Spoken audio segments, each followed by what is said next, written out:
I get super excited in June and January because those are the 2 months that we can get fresh wild-caught salmon down here in the Northeast. I love fresh wild-caught salmon, and I'm a little upset because I feel that in the future, it's just gonna be one of those things we won't be able to get anymore. Everything's gonna be farm-raised.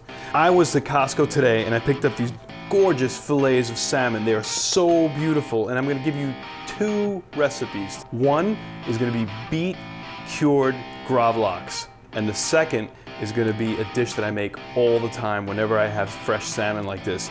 It's broiled salmon, or you could barbecue it with an amazing sauce made up of mayonnaise, dill, and gin. Did I hear him right? Yes, you did. Mayonnaise, dill, and gin.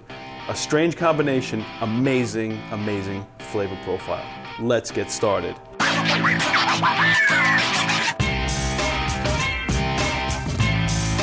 So we have 2 fillets here. The first fillet is 1.54 pounds and one is 1.4 pounds. I'm gonna use the 1.54 pound salmon to make the Gravlax. It's good because my recipe is designed really for 3 pounds. This one fillet will be half my recipe. This is different than my typical recipes. You have to kind of weigh everything. Too much salt or too much sugar will kill the salmon. So we'll start out by opening up our salmon, taking it out of the cryovac. Such a beautiful fillet. Oh, you know what's really great about fresh fish? It smells like nothing. This is fantastic, but I'm gonna give it a rinse. I'm gonna pat it down with some paper towels just to get the extra moisture off of it. And now we're gonna prepare the beet mixture that we're gonna use for our Gravlax. The recipe calls for 1/2 pound of beets to 1.5 pounds of salmon, raw beets. I don't think that's a great idea. On the outside skin of beets could be a bacteria known as a perfingen, and that cannot be killed in the cooking process. You certainly don't want it when you're eating it uncooked like you would if you were cured. So I'm going to use cooked beets for today's recipe. And the salmon needs to be frozen at -4 degrees for an entire week. If you want to eat salmon raw, which is really what cured is, safely, and you want to kill any parasites that may be in the fish, you have to freeze it at -4 degrees Fahrenheit for 7 days. Here's my scale right here. I'm gonna weigh it in ounces. For 1.5 pounds of salmon, we're gonna use 3 ounces of salt. And again, I use my favorite, Celtic sea salt. Start by zeroing the scale in this bowl. We're gonna put 3 ounces of Celtic sea salt. Now you can go a little heavier if you want to, because Celtic sea salt, again, has less sodium than regular kosher salt. But just to keep it consistent, I'm gonna go with 3 ounces. Now this is the kind of dish that you're gonna make and you're gonna eat as quickly as you can. I don't like it to sit very long. I wouldn't want it to sit in the refrigerator more than a few days. I'm gonna put 2.5 ounces of organic cane sugar. Okay. One of the worst things you can do is take the dill, which is a key ingredient here, and not clean it properly. Dill has a horrible tendency of holding and trapping in dirt. There's a foolproof way to clean dill, parsley, spinach, anything that may have soil in it. This is the best way to do it. I cut it off at the bottom, put it in a bowl, fill the bowl with cold water. This is like a little pro tip that you should definitely take advantage of. The dill is completely submersed in water. And then I transfer it to a strainer. But here's the key, and it's really important. You pick up the dill and you shake it off.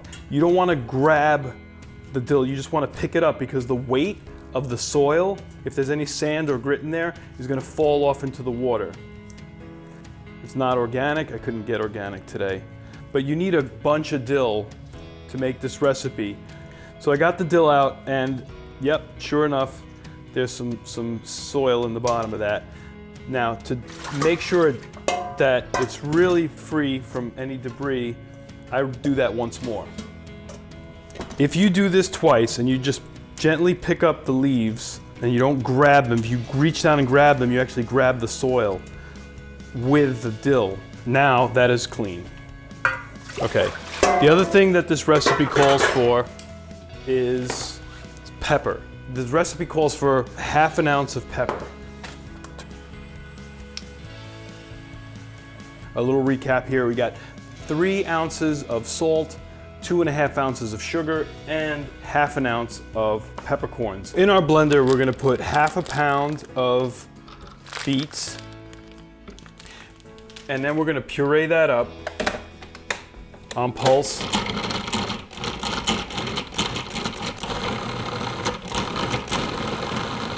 We're gonna add our sugar and our salt, and the sugar is gonna release some of the liquid from the beets.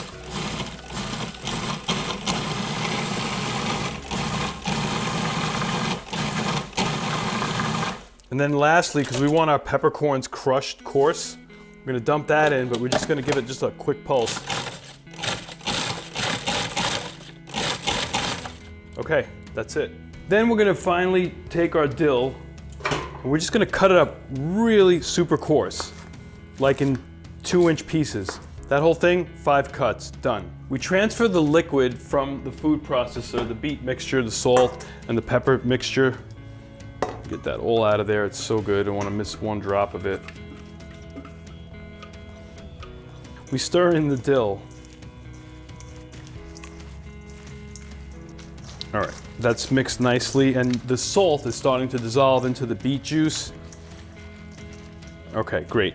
Just put a little bit of this dill mixture onto the bottom of the plate.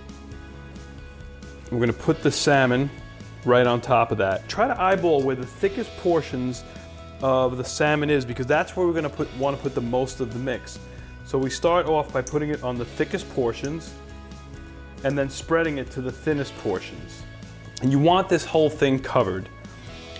You don't want to have any of the salmon skin exposed. That's pretty good. If I had to put this on the pita scale, this dish would unfortunately have to be at least an 8. Just because you have to freeze it to -4 for a week, then you have to cure it for 3 days, and then slicing salmon is not the easiest thing in the world to do.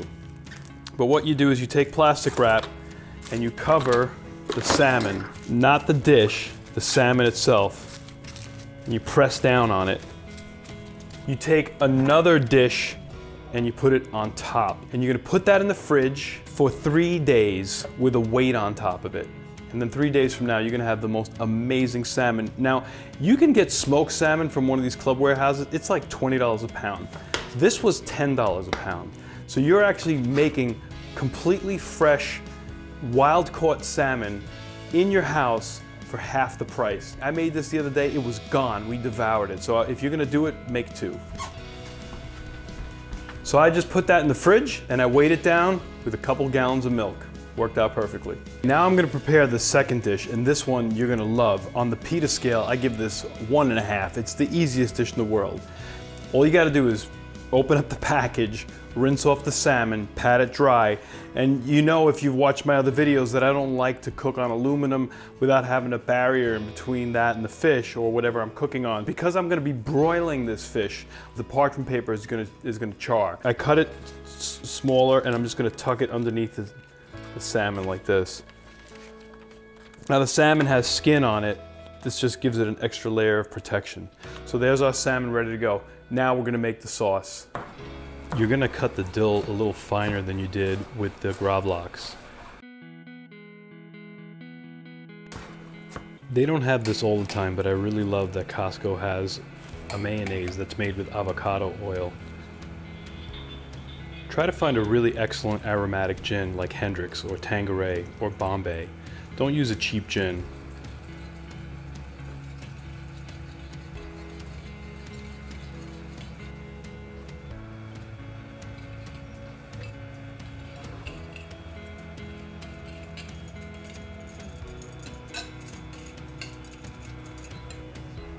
Put the mixture all over the salmon. You want to have an even coat on the salmon.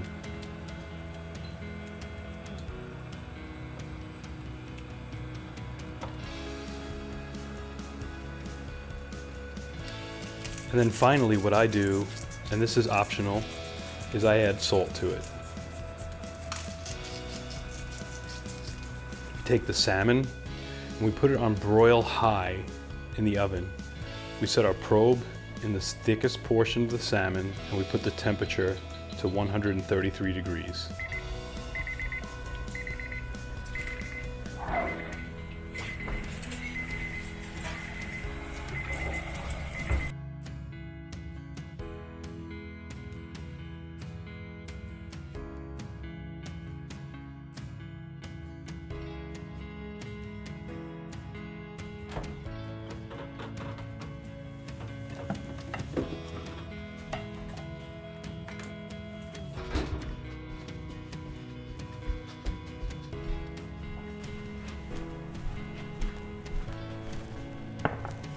This salmon has been curing in the refrigerator for 3 days now.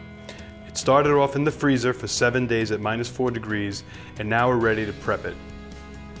The next step can be kind of daunting. Slicing salmon is not the easiest thing in the world to do. It's a bit challenging, but who cares? You're just gonna do it for your family or friends. And really, the beauty of this dish is that it just tastes amazing. We're gonna start off by removing the excess dill and peppercorns from the top of the salmon. I use a rubber spatula to do this, and I just gently scrape away the dill. Try to go with the grain on this, which is from the wide part of the fish. It's perfectly okay to leave a little bit of dill behind. You don't wanna leave any pieces of peppercorn because that'll destroy the experience.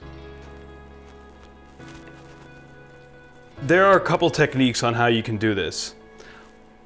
The way I do it is I take one of these very fine stainless steel knives that really double as a knife for cutting prosciutto. If you don't want to spend the money for a knife like this, you can pick up one of these inexpensive knives for $7 or $8. They work just as well. And what you want to do is slice towards the thin part of the fish and stop when you feel it hit the skin. And you just want to do about 1/4 inch slices. Stop when you feel it hit the skin. And you're just going to keep doing that. I don't like to slice all of it because I believe it makes the fish dry out. I just cut off what I need. But you get the general idea. You basically cut around 1/4 inch slices from the thick part of the fish, so the larger part of the fish, towards the tail. And then what you do is you take the fish, you fold the cuts back. I'm just gonna slice the first piece off completely.